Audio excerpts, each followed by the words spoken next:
Hello മക്കളെ, welcome back to ലേണിനോ. So നമ്മുടെ S2 സ്റ്റുഡൻസിന്റെ എഞ്ചിനീയറിംഗ് ഓൺടർപ്രണർഷിപ്പ് ആൻഡ് IPR എന്നുള്ള സബ്ജക്റ്റിലെ രണ്ടാമത്തെ ടോപ്പിക്കാണ് നമ്മൾ ഇന്ന് ഡിസ്കസ് ചെയ്യുന്നത്, ഇന്നോവേഷൻ.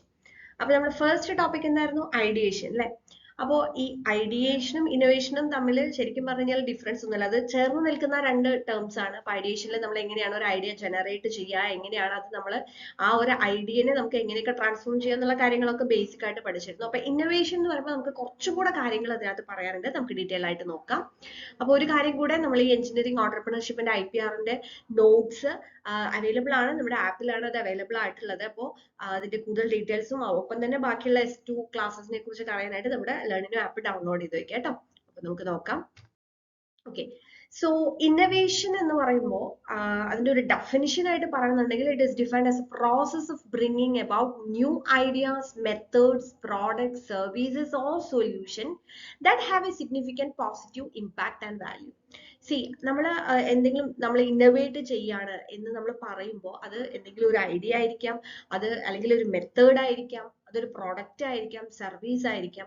അപ്പൊ അത് എന്താണോ ഒരു നീഡ് ഉള്ളത് അതിലേക്ക് അത് കൊണ്ടുവരാം, അത് എഫക്റ്റീവ് ആയിട്ട് ആ ഒരു നീഡ് സാറ്റിസ്ഫൈ ചെയ്യാവുന്ന രീതിയിൽ നമുക്കത് വാല്യൂബിൾ ആയിട്ട് കൊണ്ടുവരാൻ പറ്റുന്ന ആ ഒരു കാര്യത്തിനെയാണ് നമ്മൾ അതിൽ ഇന്നോവേഷൻ എന്ന് പറയുന്നത്. ഓക്കെ, അപ്പൊ ഇന്നോവേഷൻ എന്ന് പറയുമ്പോൾ അവിടെ മെയിൻ ആയിട്ടുള്ള കുറേ അധികം പോയിന്റ്സ് ഉണ്ട്, അല്ലെങ്കിൽ ഇന്നോവേഷനിലേക്ക് ലീഡ് ചെയ്യുന്ന കുറെ പോയിന്റ്സ് ഉണ്ട്. അതാണ് നമ്മൾ ഇനി നോക്കാൻ പോകുന്നത്. ഓക്കെ, അപ്പൊ അതിന്റെ കീ കമ്പോണൻസ്, നമുക്ക് ഇന്നോവേഷന്റെ കീ കമ്പോണൻസ് വരുന്ന ഫസ്റ്റ് തിങ് എന്ന് പറയുന്നത് ക്രിയേറ്റിവിറ്റി എന്ന് പറയുന്നതാണ്. ഒരു ക്രിയേറ്റീവ് ആയിട്ട് മൈൻഡ് സെറ്റ് ഉള്ള ഒരാൾക്ക് മാത്രമേ എന്തെങ്കിലും ഇന്നോവേറ്റ് ചെയ്യാനായിട്ട് സാധിക്കുള്ളൂ. കാരണം അവിടെ നമ്മളൊരു പുതിയ ഐഡിയ നമ്മൾ ജനറേറ്റ് ചെയ്യുന്ന സമയത്ത് നമുക്ക് ഒരുപാട് ചാലഞ്ചിങ് ആയിട്ടുള്ള അസംഷനിലേക്ക് പോകേണ്ടി വരും. അതേപോലെ തന്നെ നമുക്ക് കൺവെൻഷണൽ ആയിട്ടുള്ള ബൗണ്ടറീസിന് അപ്പുറം നമ്മൾ ചിലപ്പോൾ തിങ്ക് ചെയ്യേണ്ടി വരും. അപ്പൊ അവിടെ ക്രിയേറ്റീവ് ആയിട്ടുള്ള ഒരു മൈൻഡ് സെറ്റ് ഉള്ള ഒരാൾക്ക് മാത്രമേ എന്തെങ്കിലും ഒരു കാര്യം, അല്ലെങ്കിൽ ഇപ്പൊ നമുക്ക് എന്തെങ്കിലും ഒരു സൊസൈറ്റിയിൽ ഒരു നീഡ് ഉണ്ട്, അതിന് നമുക്ക് എന്ത് ചെയ്യാൻ പറ്റും എന്നൊക്കെ ചിന്തിക്കണമെങ്കിൽ, ഒരു ഐഡിയയിലേക്ക് കൊണ്ടുവരണമെങ്കിൽ ക്രിയേറ്റിവിറ്റി ഈസ് ഇമ്പോർട്ടൻറ്റ്. ഓക്കെ, പിന്നെ അതിന് വേണ്ടിയിട്ടുള്ള ഒരു ഇന്നോവേഷന് വേണ്ടിയിട്ടുള്ള ഒരു കൾച്ചർ ഡെവലപ്പ് ചെയ്യണം.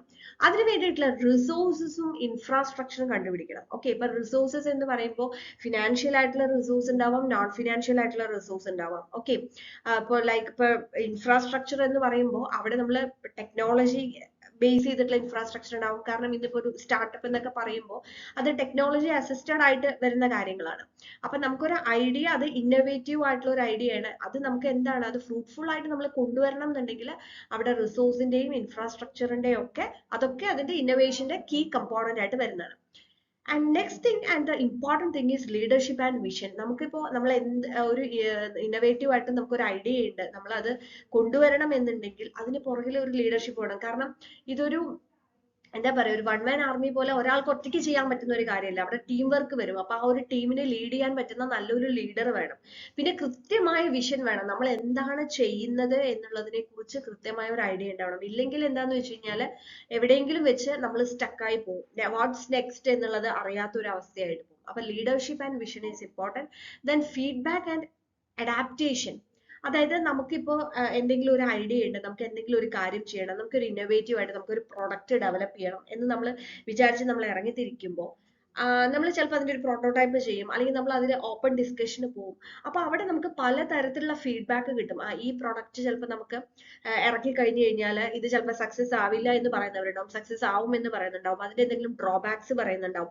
അപ്പൊ അതുപോലുള്ള ഫീഡ്ബാക്സ് ഒക്കെ കളക്റ്റീവ് ഫീഡ്ബാക്ക് എടുക്കണം. പിന്നെ നമുക്ക് ഇതിൽ കോമ്പറ്റീറ്റേഴ്സ് ഉണ്ടാവും, നമ്മളുടെ പ്രൊഡക്റ്റിന് അല്ലെങ്കിൽ സർവീസിന് കോമ്പറ്റീറ്റേഴ്സ് ഉണ്ടാവും, അല്ലെങ്കിൽ മുന്നേ ചെയ്തിട്ടുള്ളവരുണ്ടാവും. അപ്പൊ അവിടെയൊക്കെ നിന്നുള്ള കാര്യങ്ങൾ, അല്ലെങ്കിൽ അവരൊക്കെ എങ്ങനെയാണ് ചെയ്യുന്നത്, അതിൽ ചിലപ്പോൾ പല കാര്യങ്ങളും നമ്മൾ അഡാപ്റ്റ് ചെയ്യേണ്ടിണ്ടാവും.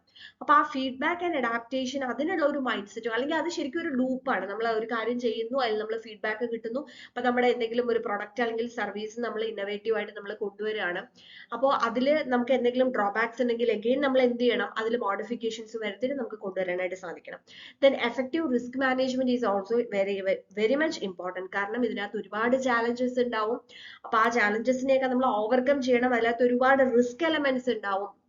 അപ്പൊ ആ കാര്യങ്ങളെയൊക്കെ നമുക്ക് മാനേജ് ചെയ്യാനായിട്ട് സാധിക്കണം. അപ്പോഴാണ് ഒരു ഓർഗനൈസേഷനിലാണെങ്കിലും എവിടെയാണെങ്കിലും ഇന്നോവേഷൻ പോസിബിൾ ആവുള്ളൂ. ഓക്കെ, അപ്പൊ ആ വേർഡ് വളരെ ഇമ്പോർട്ടന്റ് ആണ്.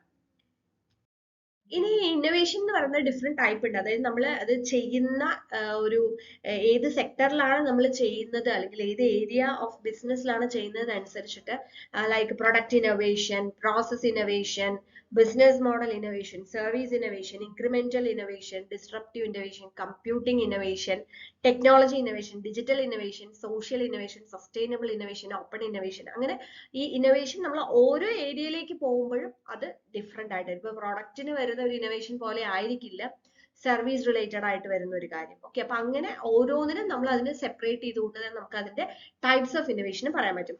ഇനി നമ്മൾ ഇന്നോവേഷന്റെ ഒരു ഫ്രെയിം വർക്കും കൂടെ നമുക്കൊന്ന് നോക്കാം. യെസ്, അപ്പൊ ഇന്നോവേഷൻ ഫ്രെയിംവർക്ക് എന്ന് പറഞ്ഞു കഴിഞ്ഞാൽ നമുക്ക് എങ്ങനെയാണ് ഒരു നമ്മളിപ്പം ഒരു ഐഡിയ നമ്മൾ നേരത്തെ ഒരു ലെക്ചറിൽ കണ്ടു. അപ്പൊ ആ ഒരു ഐഡിയയിൽ നിന്ന് നമുക്ക് എങ്ങനെയാണ് അതിന്റെ ഒരു ഫുൾ ഒരു ഔട്ട്കമ്മിലേക്ക് നമുക്ക് കൊണ്ടുവരുന്ന സമയത്ത് നമുക്ക് എന്തൊക്കെ സ്റ്റേജസ് അല്ലെങ്കിൽ എന്തൊക്കെ സ്റ്റെപ്സ് ഇന്നോവേഷന്റെ ഫ്രെയിംവർക്കിൽ ഉണ്ടെന്നാണ് പറയുന്നത്. ഓക്കെ, അപ്പൊ അതിൽ ഫസ്റ്റ് സ്റ്റെപ്പ് ആയിട്ട് വരുന്ന സ്ട്രാറ്റജി ആൻഡ് വിഷൻ. നമ്മൾ ആദ്യമേ പറഞ്ഞു, നമ്മൾ എന്ത് കാര്യമാണോ ചെയ്യുന്നത് അതിനെക്കുറിച്ച് കൃത്യമായിട്ടുള്ള ഒരു സ്ട്രാറ്റജി നമുക്ക് ഉണ്ടാവണം, അതിനെക്കുറിച്ച് കൃത്യമായിട്ടുള്ള ഒരു കാഴ്ചപ്പാട് നമുക്ക് ഉണ്ടായിരിക്കണം. And second step is ideation and idea generation. ഞാൻ ഐഡിയേഷന്റെ ക്ലാസ്സിൽ നമ്മൾ ഓൾറെഡി അത് ഡിസ്കസ് ചെയ്തിട്ടുള്ള ഒരു പോയിന്റ് ആണ്. വിച്ച് മീൻസ് നമ്മളിപ്പം എന്തെങ്കിലും ഒരു സോഷ്യൽ ഒരു കോഴ്സ് നമ്മൾ ഐഡന്റിഫൈ ചെയ്യുന്നു, അത് റെക്ടിഫൈ ചെയ്യാൻ വേണ്ടിയിട്ടാണ് നമ്മൾ എന്തെങ്കിലും ഒരു ന്യൂ ഐഡിയ ആയിട്ട് നമ്മൾ വരുന്നത്. അപ്പോൾ ആ ഐഡിയ നമ്മൾ ജനറേറ്റ് ചെയ്തിട്ട് അത് എന്ത് ചെയ്യണം എന്ന് പറഞ്ഞു, ലിസ്റ്റ് ചെയ്ത് വെക്കണം. ചിലപ്പോൾ നമുക്ക് എന്തെങ്കിലും ഒരു കാര്യത്തിന് വേണ്ടി നമ്മുടെ അടുത്ത് കുറെ സൊല്യൂഷൻസ് ഉണ്ടാവും, പക്ഷെ ഇതിൽ എല്ലാ സൊല്യൂഷൻസും വർക്ക് ആവണം എന്നില്ല. പക്ഷെ അതൊക്കെ എന്താണ് ഐഡിയേഷനിൽ നമുക്ക് ലിസ്റ്റ് ചെയ്യാൻ പറ്റും. അതാണ് രണ്ടാമത്തെ സ്റ്റെപ്പ്.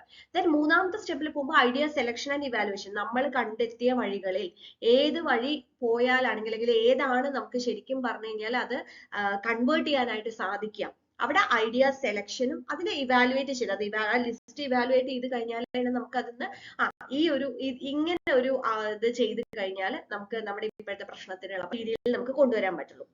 അടുത്തതെന്ന് പറഞ്ഞാൽ പ്രോട്ടോടൈപ്പിംഗ് ആൻഡ് എക്സ്പെരിമെന്റേഷൻ ആണ്. അപ്പൊ നമ്മൾ ഒരു കാര്യം ചെയ്യണം, ഇപ്പൊ ഇങ്ങനെ ചെയ്യണം എന്ന് നമ്മൾ ഇട്ടിട്ടുള്ള കുറെ ലിസ്റ്റിൽ നിന്ന് നമ്മൾ ഒരെണ്ണം സെലക്ട് ചെയ്തു. ഇത് വർക്കാവോ ഇല്ലയോ എന്ന് അറിയണ്ടേ?